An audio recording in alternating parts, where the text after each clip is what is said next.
Put that coffee down. I'm not here to waste your time, okay? I certainly hope you're not here to waste mine. So I'm gonna keep this short. Helen, we're both in sales.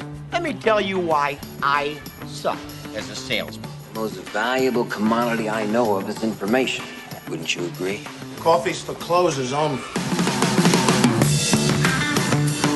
Well, hello there, friend. Welcome back to the Behind Your Back podcast with me, Bradley Hartman, founder and CEO of the Behind Your Back Sales Company, where we help you sell more, faster, at higher margins, and have more fun doing it. Now, how exactly do we do that for our clients? Well, we do it in three ways. We do a lot of speaking and training. We have booked keynotes through 2022 and even into 2023. We do lots of workshops as well. We do them with associations and we do them with clients of ours, half day, full day, and multi-day workshops on the sales fundamentals. We also engage in consulting, which are generally 12 to 18 month collaborations where we really focus on sales culture and sales performance, increasing discipline and accountability, but again, having a lot more fun, increasing margins, and selling more business.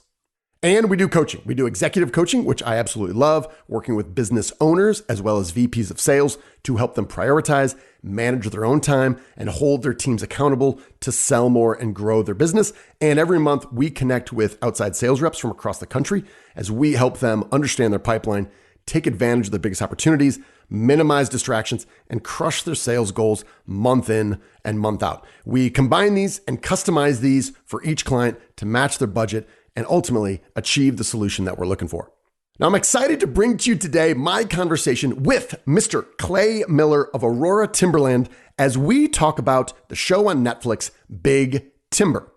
Now, if you are not familiar with the show, there's one season of Big Timber, and this is how Netflix describes it: a no-nonsense logger and his loyal crew battle brutal elements and finicky machines to chop and transport valuable lumber on Vancouver Island. Let's go, boys! Deep in the heart of Vancouver Island, it's home to some of the best wood in the world. People come to us to get stuff they can't find anywhere else. I can do it because I got the wood. But it's a place so treacherous, Holy! few risk logging here. Oh, watch out! That's a heifer, dude. That one log's probably worth $25,000 to $30,000. There's a lot on the line. Not everybody's cut out to be up on the mountain. You're gonna find out real fast if you like it or not. Now, if you are passionate about the industry, you're really going to enjoy it. There are lots of sales, leadership, and management lessons along the way that are, I find, very humorous with this cast of characters.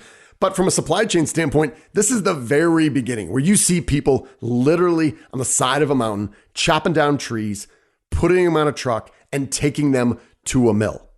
And as I was watching this show, I met Clay Miller, and as you will hear, found him very insightful and entertaining, and I thought he'd be a wonderful co-pilot on this episode to break down a few scenes in the first episode. There is only one episode. It has not been canceled yet, so there might be season 2 coming, TBD.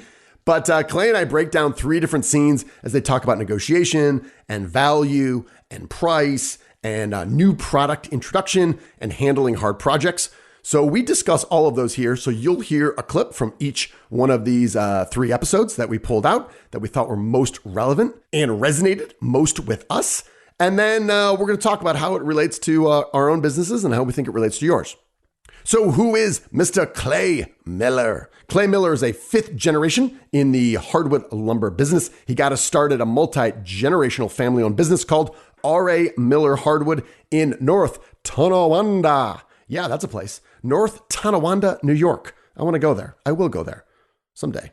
If it's as fun as it sounds, I want to be there. He began selling hardwood lumber in Ontario over 15 years ago. And 5 years ago, he joined Aurora Timberland. Aurora Timberland is the hardwood lumber purchasing and sales arm of the parent company, Alexandria Molding. They have a distribution facility just outside of Toronto, and they got a man on the ground in Vietnam. Yeah, that's right. Clay and I talk a little bit about how that happened and the value they provide to clients on the other side of the world. And because Clay Miller is into gratitude, he asked if we could do a little shout out to a place at his alma mater, Niagara University. They have an incubator program there called TREC, T-R-E-C. They're a business incubator and co-working space where Clay recorded from. And they seem like wonderful people. Actually, a really cool space. We'll show some of the video online, and they did a wonderful IT. So without further ado, please enjoy my conversation with Mr. Clay Miller of Aurora Timberland as we talk about big timber on Netflix. So, Mr. Clay Miller, welcome to the show. Glad to be here. I appreciate your patience. This is a long time coming, but back when we first connected, right about that time, we're going to get into the show. We're going to talk about big timber, but I thought you would be the best tour guide, if you will, to navigate me through kind of the show and what different things you saw. Because when it comes to mills and forest management, conceptually, I know what those mean, but I don't really know, right? So talking to you, I learned so much and was excited to have you on the show. Well, let's start here. So for those that don't know, Clay, I'm going to tee you up to have you explain kind of conceptually what the show Big Timber is. So it's on Netflix, and I started watching it and thinking that my 14-year-old son and my 10-year-old son and my wife, there's not many shows that we all watch together. Kind of Shark Tank is one, and sometimes these documentaries really draw us in. And I thought, this is great because, again, I don't have many first-person experiences in this side of the business, but obviously I'm very fascinated by it and interested. I started watching it and quickly realized I was watching it by myself, but I loved the show. Clay, give the audience some context if they're not familiar with it. What's Big Timber on Netflix? Big Timber tells a story of how furniture and things in people's houses come to be. It's a show about a sawmill in the Northwest and a family business and how timber is harvested, the struggles that people go through, the struggles in creating markets for all these different products. And I think it really shows just how laborious it is. Yeah. I mean, these, sometimes we're spoiled in today's world. Things just show up. They just appear, Yes. You click a button and something comes to your house from Amazon 2 days later. But the amount of work that these people and these mill owners go through, it's incredible. It's dangerous. It's capital intensive. It's sometimes boom or bust. Also, so we can have nice furniture, and companies like Aurora Timberland can have product to sell, can have product to manufacture. So it's a start of a very, very long and complex supply chain. Yeah, and that's what I thought was fascinating. Because obviously, the characters they have here are very humorous. There's a whole other track where we just look at Kevin and look at the management and leadership styles. I think we could do a whole different show on that. But yeah, I think it's just really starting at, when we talk about the supply chain, this is literally where the trees are in the ground. And yeah, to your point, this is the very beginning that ultimately becomes our houses and the things that we put in it that are wood products. So I love that. So I started watching this. What we've done, and I appreciate your diligence and the insights you came up with, but you and I both watched a series of episodes. We narrowed down 3 specific scenes. So we are going to play those now, obviously audio format, and let you listen to those. And then we're going to go and we're going to talk about some of the insights, and we're going to hit all 3 of these. So Clay, you ready to go? I am. Today, Kevin's meeting a new buyer looking for a steady supply of top quality logs. Looks good here right now. Terry's got a sawmill. He's bringing with him his backer, Ed, and he needs double what we have here every week. So this could be huge. If he can land this deal, it will provide Kevin with a much needed source of cash. If we don't have enough incoming cash to pay the bills, we go broke. That's all there is to it. I need this sale. Solid. It's called feature product. I've had a sawmill for over 30 years. I buy logs, I saw it, I know what you get out of it. Dig it away like a kitty cat. This should have stayed in the bush. I know. Not at $72 a meter. It's not staying in the bush. I know. It's coming out. That's rough. When you go into a used car lot, you don't go and say what a great car this is. No, he's not going to do that. That end is probably hooped on it. Just the way it's twisted. Terry wants to see them all nice, big, and round and straight. Well, no. Yes, you do. I heard you. I got that one in the shop. That's not shop. No, that's barely makes a saw log. Every log taken off the mountain is graded to determine its value. And there's the saw log sort, and that's okay money. And there's a shop sort, which is got a lot of clear lumber in it, and it's really good money. That's not shop. That's not shop. Well, probably rotten. Probably rotten, yeah. This whole log would go to the chipper. Well, there's a little bit of a delicate situation. I saw this, and I don't make any money. Perry seems to have different opinions than I do. It's full of rot. And what could turn this deal sideways is you might get pissed and walk. So I'm on your side. Well, you gotta be on my side. You're selling the wood. I can't be on your side if I'm selling wood? Right. The graded one. I mean, it's nice if everything's perfect and round and well, I know it's all great, right? But so it's all to do with the price. That's why I'm being open here. Kevin, he knows all about logs. He knows what you can get out of them. Let's see, it's all about money. This isn't about the deal for these logs. It's about the deal for all the logs that I'm going to sell to Perry. Negotiations are part of the game, and I'm planning on coming out on top. Logs are bought and sold by volume, measured in cubic meters. So, okay, what's our price tag then? Like 200, I guess, something like that. What I was hoping for was 220. What about 205? Could that work?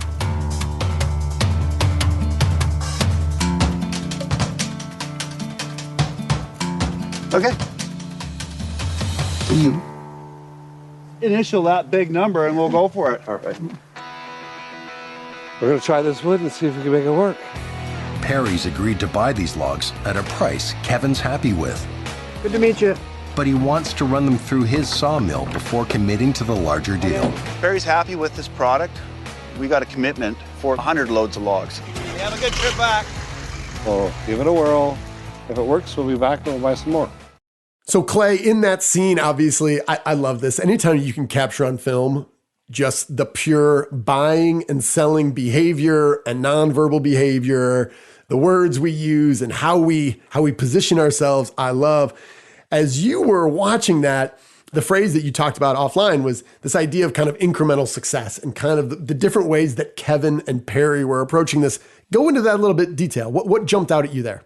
Sure. It was interesting. I was kind of watching. I said, what's he going to do? What's he going to do? Is he going to try to sell all 200 loads at once? Or, how's he going to approach this? I've been on both sides of these discussions. And the thing that was really interesting was he really wanted the product to prove the value and prove the worth of the sale. So in front of him was an opportunity to get a PO for 200 loads of logs, which for a medium-sized family business is a big deal. And instead of doing that, he almost slowed the sales process down and said, why don't we just focus on one? Why don't we get one load going to you, Perry, take it to your mill. I'll come to the mill when you cut it. Let's talk about the quality. Let's talk about the yield together. And if you think this one sale is good for the next 199 sales, we have a deal. And even in terms of price, by the time they started talking about price, it was almost it was an afterthought. They were so concerned about quality, another thing that was cool, they were both working together, right? I mean, they're both looking at the product 3 feet from each other, kind of going back and forth. But it was just very interesting to see Kevin having faith in his product to say, let's stick to one. I know what we do. I'm proud of what we do. Let's stick to one and the rest will fall in line because I know my product is worth the money Perry wants to pay. Yeah, that's really well said, Clay. And the other part there, though, was he's talking about the product and they're looking at the product. And when he sticks his hand in the log and calls it kitty litter, obviously he's trying to frame this that, hey, it's not all perfect. The other thing that just really struck me was, yes, this is a conversation about product. However, at this point in the show, you already have an understanding of how difficult it is to get these logs off the mountain onto a truck over the bridges that are collapsing. And, I guess it's Alaska, or the whatever, Canadian DOT isn't even allowing them to travel over. So you realize that, yeah, the product is core. However, all the services around that, it's really a conversation about trust because Perry knows, Perry needs Kevin and he needs him to deliver on this. So I thought this was so many different angles, kind of a powerful sales discussion. Sure. No, I agree. And that's part of having faith in your product and having faith in your price, right? I mean, yes. There's so much that goes in with harvesting timber that you have to stand up to that, right? And you can't give it away, and you also can't fake what those costs are. You know, there's a lot of sawmills out there that have gone, you know, the way of the dodo bird because they're so focused on sales, you know, a front end number on a PO, and they're not tracking their costs for bridge repair, for gas, for all these things that go into the pie. You know, so it was interesting to see him, you know, really understand his costs, understand what he needed out of that deal, but also being flexible enough to work with Perry. Yeah. And we're going to circle back to that on the next one because that was my insight, not to get too far down, but this next scene that we're going to show is with Kevin and Sarah when he has a good idea. He wants to start a new market. They kind of have this waste material and she's like, no. Like the difference between the top line and the bottom line, and as an entrepreneur and a business owner and a salesman, I'm often thinking about that top line. But before I get there, I got to ask you, because we were talking, you just casually threw out this line. I'm like, whoa, Clay, slow down. You said, when we started our distribution channel in Vietnam, we went through some similar decisions. And I was like, whoa, you did what? In Vietnam, what? So walk me through that part of your operation and how did that start? It started like most great opportunities, unexpectedly. We had an email from a customer of ours that makes finished goods in Vietnam, and they're having problems sourcing lumber. And someone at our parent company said, I think Aurora Timberland can do that, which we really couldn't at the time. But we got an email and they said, do you ship your lumber to Vietnam? And we said, well, we ship our lumber a lot of places. I'm sure we can ship it to Vietnam, right? I mean, why not? Good lumber is good lumber. So what started off as literally a load of lumber to get a customer of ours over there out of trouble due to some supply issues. Fast forward 3 years, we have an agent working for us on the ground, you know, who sells lumber to customers. We sell direct to manufacturers, and we kind of just figured it out on the fly. You know, it's when you see an opportunity. And it relates a lot back to big timber too. I mean, when you see an opportunity, take it and surround yourself with knowledgeable people and subject matter experts who can help you. I mean, I felt sorry for our freight forwarding company because we were sending emails at all hours of the night, calling at all hours of the night, trying to figure the logistics portion of it. But we aligned with a really, really good freight forwarding company who are subject matter experts. And they basically said, you're the lumber guy. You do what you're really good at. We're a freight forwarding company. We're really good. Lean on us to make it happen. And I mean, really now, I mean, it's as far as the logistics portion of it goes, it's seamless, right? So, and it kind of as it relates to big timber, I mean, when we first started selling into Vietnam, you get just wide-eyed with some of the volumes, right, that these customers want. And so we found ourselves early on in dealing with Vietnam, going through some of the same inner thoughts that Kevin was, right? Mm-hmm. I could sell you 30 loads of red oak at X price, but at that point, we're just trading lumber, right? How do we build a value? So why don't we just send you one? You look at it. And the thing that's tough about that and having the discipline is from the time you take that order to the time it arrives in Vietnam could be 4 months. So in that marketplace, you really have to play the long game. And we did, and as that business continues to grow, a lot of it is through repeat customers who we made a decision that we are going to win these customers one by one in a huge market by adding value. Yeah. And that's kind of what's separating us now in that market is if someone needs a specialty product or someone needs a high-end product, Aurora Timberland is doing a great job at growing that space. Yeah. Love that. So We've queued this up twice now. So let's go in right now. Here's the scene. It's between Kevin, business owner, and his wife, Sarah, who manages the finance. And as you can see, and actually this is the exact same arrangement my wife/colleague and I have come to, is that I cannot put out any pricing until she approves of it. And it's a good strategy. It is, because I do not remember the last time. We've done this for about a year now where she has come back and said, I think you're getting too aggressive. We need to lower it, and she keeps on telling me what I preach to other people. You got to ask for what you think you want and don't be afraid to hear no. So anyway, here it is. Let's play the scene between Kevin and Sarah on Big Timber. Oh, is this your new product? That looks really nice. I do all the lumber sales, so all the customers that come in, come see me. It's all about the people and the product, and bringing those two things together. Our cost on this, as far as wood goes, is 11 cents a lineal. Wow, that's pretty good. So my regular 1x4 is $17.50 per thousand. Yeah. So that should be like a 2.25. $2.25. Yeah. That's an average price. Well, I want to sell for cheaper. I want it, you want to get a market going. Mm-hmm, definitely, but I don't want to be too low. No, but we want to have... Not selling the farm. At $2.25 a square foot, they'll cover their material and labor and still make a good profit. Our pockets aren't deep. Lumber is what our company survives on. Getting the profit margin right on the product, that's a huge thing. I like it. I think it's a go. But I still want to sell it for 2.25. Any lower, and they risk just breaking even. Oh, okay, whatever. Clay, I'm going to start you off with this comment that really jumped out to me when Sarah says it's all about the people and the product and bringing those things together. As it relates to you and your business and Aurora Timberland, what resonates with you when you hear that phrase?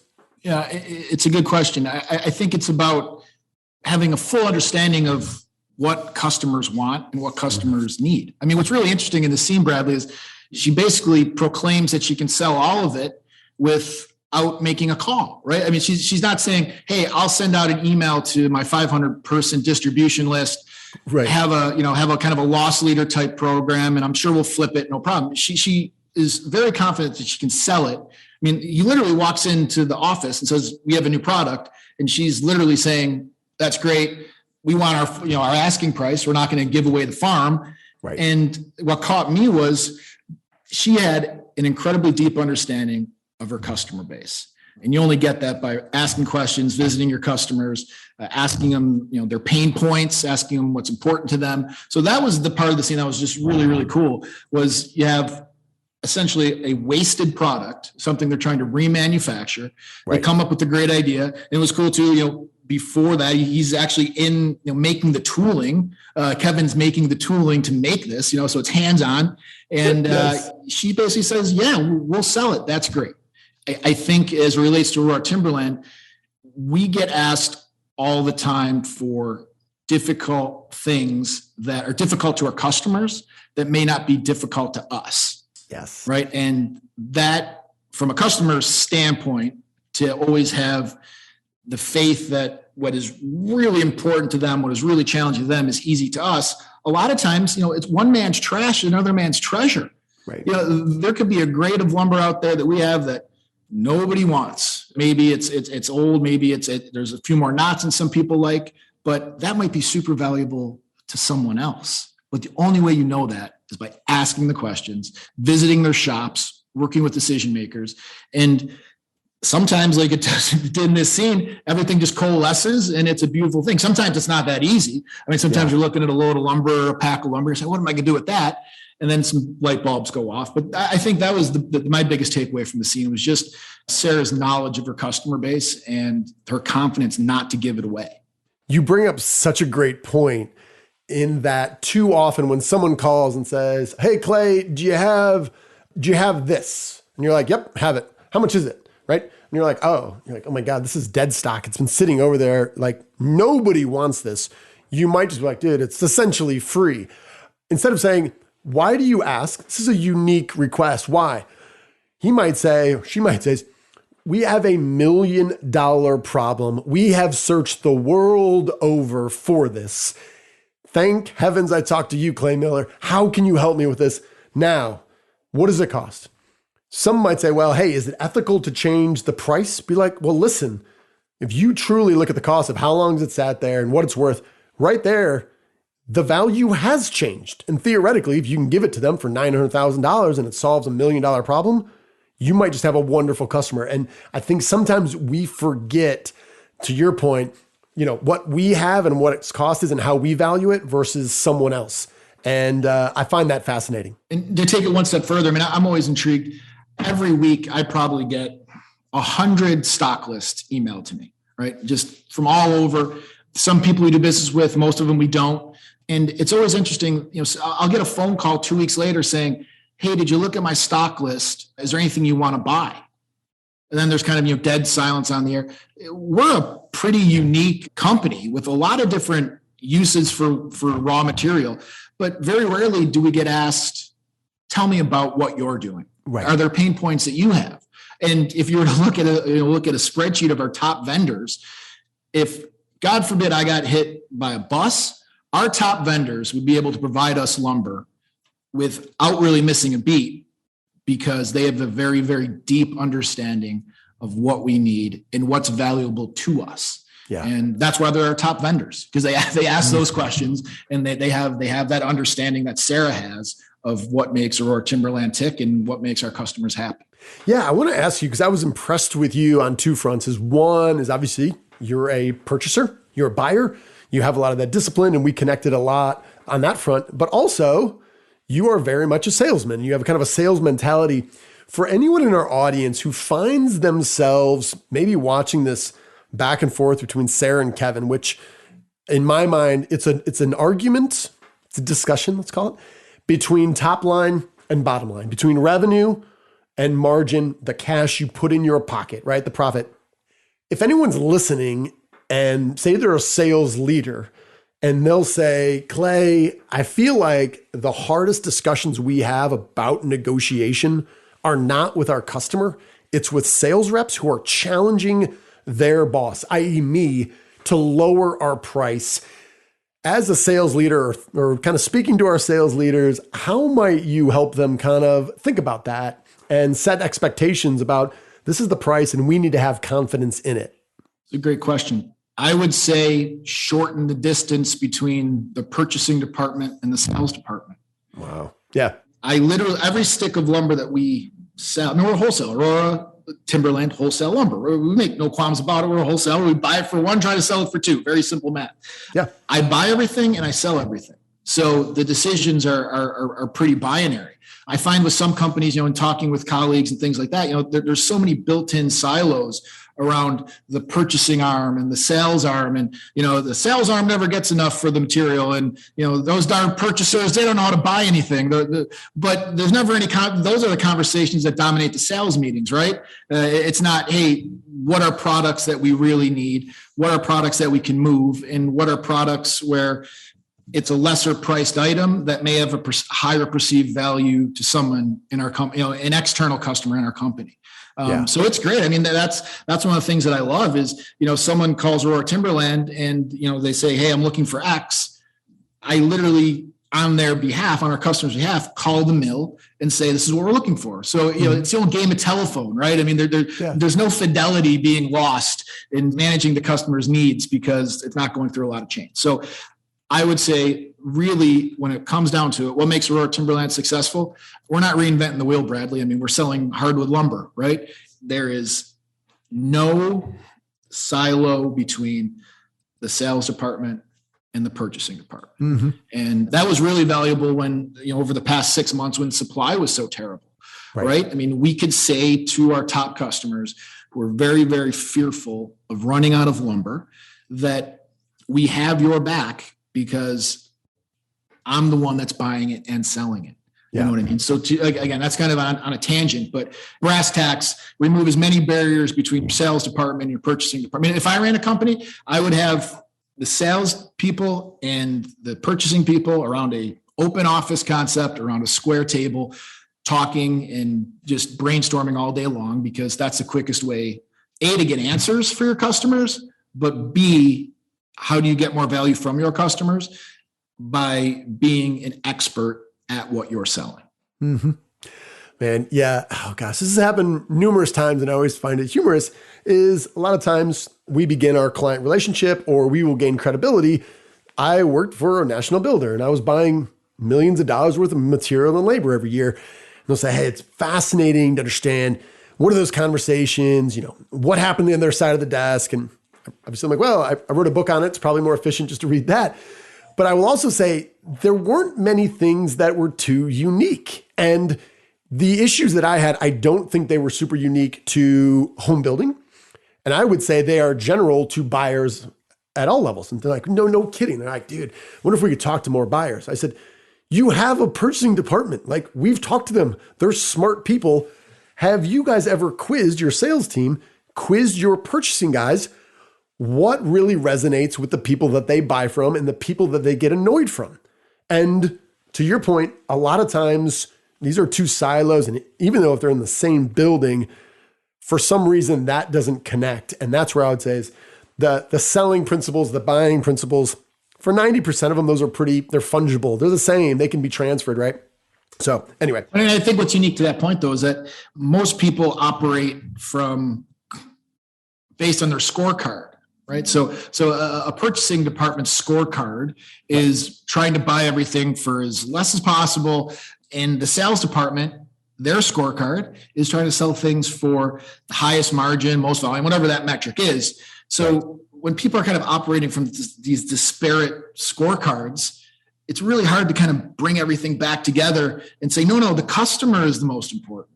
Right. Value, you'll get value if you have good product, right? Mm-hmm. So, and that's maybe a truism in life outside of, the lumber industry, is people work towards what they're being judged on. Mm-hmm. Yeah. That's great. All right. So let's do this. We got one more scene. This is from episode 5. This whole episode is really good, especially for those of us who are listening that get involved in some really bespoke custom jobs that seem exciting and you want to help customers and you get into it and you're like, did we? And I'm so guilty of this. I'm like, dude, this is great. It's different, but we could totally do this. How much should we price it for? How long will it take? The answer is twice as long and it'll cost twice as much. But I love that, being kind of an entrepreneur to some degree. So Clay, let's play the scene and then we'll revisit it and dig into it.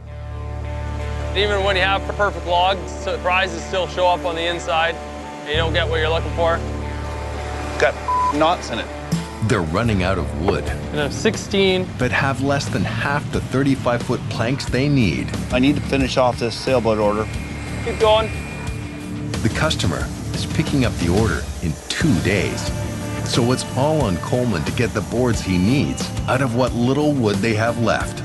But when you're spinning your wheels, getting one piece at a time, it really slows you down. We're just wasting too much time and money. And it's keeping Coleman from other work he thinks would make them more money. Oh, we got a whole meeting going in. I think that's it. What do you mean that's it? I quit. Well, I could have just cut up 3 loads of cedar and made 30% more money doing that. So like right now, if they said, we want it again, what would you say? I wouldn't say no to that job again. A high percentage of our market is challenges. Is doing the things that nobody else can do.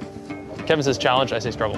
And we're called a custom operations, so we do custom stuff. We don't go out looking for hard to do projects. They come to us. And if you can help them out and they're willing to pay you, I'm in. So Clay, this is the line from Kevin that really jumped out at me. He said, we don't go out looking for hard projects to do. They come to us. If you can help them out and they can pay, I'm in. Now, as an entrepreneur, as a business owner, I love some of these, yet I am often, and I have been, too quick to say yes, and later, kind of similar situation where, hey, we delivered. We feel really proud about what we were able to do. Yet it took a while. We probably didn't make any money on it. How do you think about that when you hear Kevin and you see this process playing out for this, refurbishing of a sailboat? It's a fine line. It's a fine line between being able to provide for your customer, and it's a fine line between falling, flat on your face. What's interesting in this scenario, I had anxiety watching it. It's you're watching it, and having been in that situation many times. Customers coming to pick something up, you tell them the order's done, the order's not quite done, it's still being in production.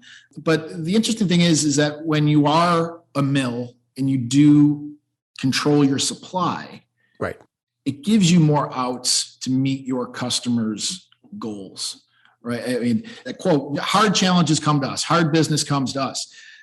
That usually is only the case when you build a reputation for rising to the challenge of having, providing a hard to get product. Yeah. But no, there's definitely a fine line, Bradley. There's a fine line, and having good suppliers, especially on a wholesale, on a wholesale channel, having good suppliers in your corner that have the same objective of satisfying their customers, in this case, Aurora Timberland, and in our case, our customers, that's paramount because there's so much competition. So where we do most of our true distribution, which would be packs of lumber, and we're in the Greater Toronto area. And the Greater Toronto area has 8, 9, 10 distributors that are all really good companies, that are all well-established companies, that all have very good people running them. And if you can't rise to the challenge, someone else will. And a lot of the customers that we deal with are, I call them owner-operator companies. It's the owner of the company is the same gentleman or woman on the machine, driving the forklift, paying the bills. So these are literally companies that their ability to keep the lights on and make payroll are on your back. Mm-hmm. If you don't do it, they lose a customer. And that's something that really keeps us sharp. Is that once you have that trust, once you have that level of familiarity with a company, that's a big responsibility, mm-hmm. right? And I know in this case, it's a sailboat, it's a refurbished job. So who knows what have happened? Maybe it was, they have to wait an extra 2 weeks and things keep going. But in a lot of these cases, especially when prices are up, manpower is difficult, there's so many challenges. The least of the concerns that a customer should have is the ability of a company to come through. Mm. They have so many things to worry about, especially these days, that you have to take that variability out of the equation. And getting back to the original point, when you do take that variability out of the equation, that's your best chance to grow margin and grow lifelong customers. So let me ask you, because the subtext, I think, for many of people in our audience might be, hey, you're talking about this kind of independent of the show on Netflix that I may or may not have seen, and I may or may not choose to watch it. You're talking about the mill controlling supply and the trust that we can count on, with essentially the supply chain to help ultimately the people building homes for America and buildings and everything. For those that are saying, here's my pain, is we can't get enough supply. It's taking longer. As we kind of look at 2022, for a lot of folks are kind of saying, I'm not sure it's going to get much better. You are in a unique position, much closer up that supply chain. For folks that have those concerns and those fears and are living with that pain right now, what would you tell them from your perspective?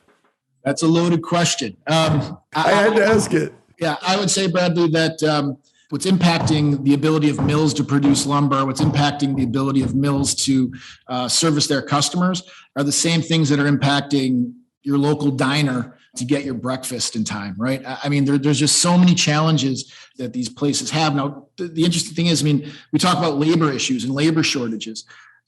Big timber is not, they're not near a large, metropolitan area to draw a labor force from. So There's just so many of our mills that are in rural America, Appalachia, that are struggling with labor. And I really can't speak to price, but just as far as the ability to produce things and the hardwood lumber industry, 2022 is not looking much better. It's certainly not going to look anything like last year in terms of, COVID and everything that kind of impacted the price and the supply. But it's going to be a long slog. It's going to be a long time. And again, these jobs are so difficult to do. They're so highly skilled. They're so kind of out of the norm of what we would think of a job. Harvesting timber, right? It's just, it doesn't even enter. We see all these things that are wood. You don't even think of, harvesting timber. We're farmers, essentially. We're harvesting something. Yeah. So the long-term outlook is more pain. And it will get better. It is getting better. But the supplies of, say, 2, 3, 4 years ago, pre-COVID, that's still a long way off. Okay. Yeah. Well, and I just knew that occasionally I do things and I get some, I don't want to call it hate mail, but it's not favorable emails. And they're like, dude, you have this guy on the show. You have this woman on the show. You didn't ask the question that people cared about. We were thinking about the whole time. So that was running through my head. So good answer. I appreciate that. And I think watching Big Timber, to your point, you see this and you see Perry, who's at the mill. Like, you think Perry's finding new talent easily? Like Kevin talks about hiring new talent to try to replace Coleman, and he does, at least for a small period. So you see this, and to your point, literally, we went to a diner with my son last weekend, and dude, we were there an hour and a half, and it wasn't because people forgot about us. It's because there was one person working this whole section, and I was literally thinking, Yeah, am I annoyed? Sure, I'd like to get out of here. But the bigger issue is that this person's working their tail off. There's just not enough talent. So again, to your point, I agree. It doesn't make things easier, but it makes it understandable. To that point, I visited a large sawmill operation last week in central New York, and everyone was working just so fast and really just busting their butt. And it was, you could see it. I mean, you're walking around, everyone is just and so I asked the sales rep who I was with. I said, wow. I said, these guys are really just what model employees you have. And he said, well, they are model employees because they showed up, but they're having to work double the amount that they normally would to compensate for the people that either A, didn't show up, B, aren't working. And it reminds me of that sign you see on the internet all over. It said, the entire world is understaffed. Don't take it out on the people that showed up. Yeah. And that's a powerful thing. I mean, that's how do you keep your business going with you have 50 people and you're not sure if how many are going to show up the next day. That's not a very good way to manage cash flow or manage inflow of product or outflow of product. You add that with just how hard it is to produce lumber. It's going to be a tough thing to get people to work in this industry. The National Hardwood Lumber Association, some other trade organizations, I think are really, they've keyed in on employee recruitment, employee retention. So I think at the end of the day, there's going to have to be a shift of, especially at some of these, rural sawmills, of just how employees are compensated and how employees are treated. And I hate to say it from a pricing standpoint, but we have to pay people to work and we have to incentivize people to do hard things and hard jobs. And the only way to do that is to pay people more money. Mm-hmm. Yeah, that's a big part of it. So let me ask you this. Big Timber as a Netflix show, I would say, I don't know why it jumps in my mind, but I don't know. Did you happen to watch The Queen's Gambit by any chance? I did, yes. Okay, so did I. I couldn't stop thinking about it. We ripped through it so quickly. I do not think Big Timber is that. However, I'm curious to know, I got a number in my head on a scale of 0 to 100. 0 is garbage. We shouldn't even done a podcast episode on it, Hartman. That's 0. 100 would be better than The Queen's Gambit. What's your rating, 0 to 100 on Big Timber, as the audience might think about investing their time watching it? A good question. I would say outside of someone in the building materials world, probably a 20. but it's someone that's in that world. Yeah. To be honest, I mean, it's probably a 70 or an 80 because it's a really, really realistic look at what happens at mills, how things are produced, and the myriad of challenges that fall on these owners' laps. And a lot of times it's things they can't control. Weather, a bridge that went out. Right. In the show, there's a scene where there's a problem with a barge. There's just all these things that stack up against harvesting of timber. That, quite frankly, it's a miracle that we produce in this country, well, in North America, as much as we do.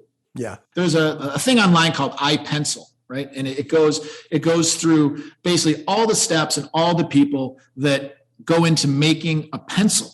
And I forgot how long it is, but there's maybe 50 steps or 45 steps, or whatever. But if you think of all the people that are involved in the timber trade to build houses, make moldings, make furniture, make floorings, it is a massive supply chain. And the thing they say about chains is it's a chain because it can break at any point. Yeah. And it's a great show to show that. I don't think it's too over dramatized either. I mean, in visiting mills, I got the sense that if I was a fly on the wall while they were filming it or at this place, it would be very much aligned with what I would see visiting a sawmill in real life. Yeah. Oh, that's good to know. Yeah. I would give it, I think, like an 84. And to your point, when I told you about my wife and kids deserting me, I think your 0 to 20 scale for people outside the industry, but I was fascinated by it. And I will say, for anyone who wants to be a good manager and a good leader, Kevin, the character, the owner, the main character in the show, is going to give you almost scene by scene, both positive and negative examples of what to do. And I was joking, like I could do a whole show on just one episode of just some managerial and leadership decision Kevin makes.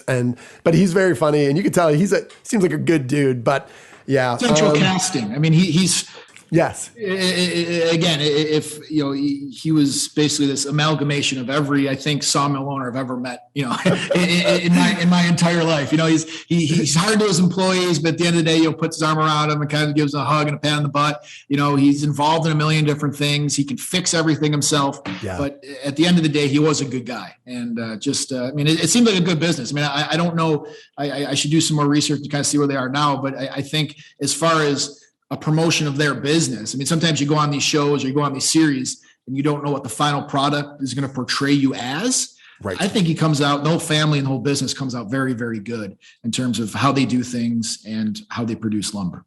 Yeah, agreed. Well, hey, I appreciate your time, man. This is a lot of fun. And again, I appreciate you really guiding me through, hey, these are the good scenes we should watch. I couldn't agree more. So the show's called Big Timber. It's on Netflix. I would be remiss if I didn't do this. Clay, go ahead and give people just a little more context or where they can find more about Aurora Timberland, where they can find or connect with you. Go ahead, make sure we make that real clear. Sure. No, I appreciate the opportunity, Bradley. So Aurora Timberland, kind of as we talked about, is a wholesale lumber company. We ship lumber around the world. We have a distribution facility in just north of the city of Toronto that services the greater Toronto area, and we ship full and half loads throughout North America. We have a website, auroratimberland.com.